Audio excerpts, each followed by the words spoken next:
Assalamualaikum warahmatullahi wabarakatuh. Halo semuanya, nama aku Abdi dari Prodi S1 Teknik Elektro Offering A akan menjelaskan tentang electric vehicle. Nah, beberapa tahun terakhir ini pemerintah terus mendorong penggunaan mobil listrik di Indonesia nih. Simak ya penjelasannya. Nah, apa sih electric vehicle itu? Aku jelasin secara singkat aja ya.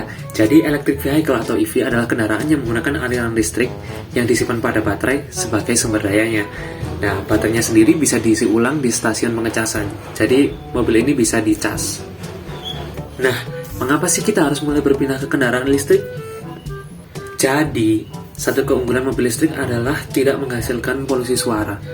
Kenapa sih polusi suara? Soalnya mesin pembakaran dari mobil listrik ini tidak menghasilkan suara yang bising. Juga, mobil listrik menghasilkan residu pembakaran yang jauh lebih rendah.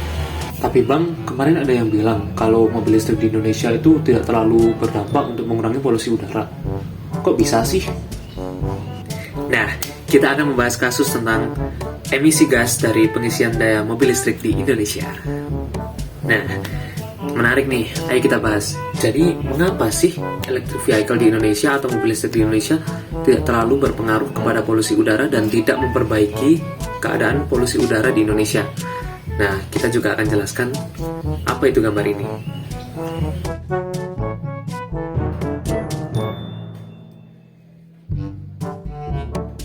Nah, dari riset yang aku lakuin tadi, aku menemukan hasil yaitu emang secara penggunaan mobil listrik emang ramah lingkungan sih. Tetapi dalam pengisian dayanya, terutama di Indonesia, sekitar 70-80% pembangkit listrik di Indonesia itu menggunakan bahan dasar batu bara, yaitu di PLTU. Nah, PLTU sendiri itu menghasilkan emisi gas buang berupa karbon yang juga berdampak kepada polusi udara. Nah, kita analisis masalahnya ya. Batu bara sebagai sumber tenaga utama dari PLTU menghasilkan limbah berupa emisi karbon nih.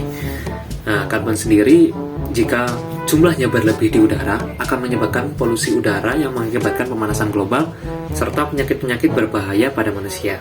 Nah, kesimpulannya nih, mobil listrik seharusnya menjadi inovasi yang ramah lingkungan karena emisi gas yang lebih rendah dibandingkan mobil yang menggunakan BBM atau bahan bakar minyak nih.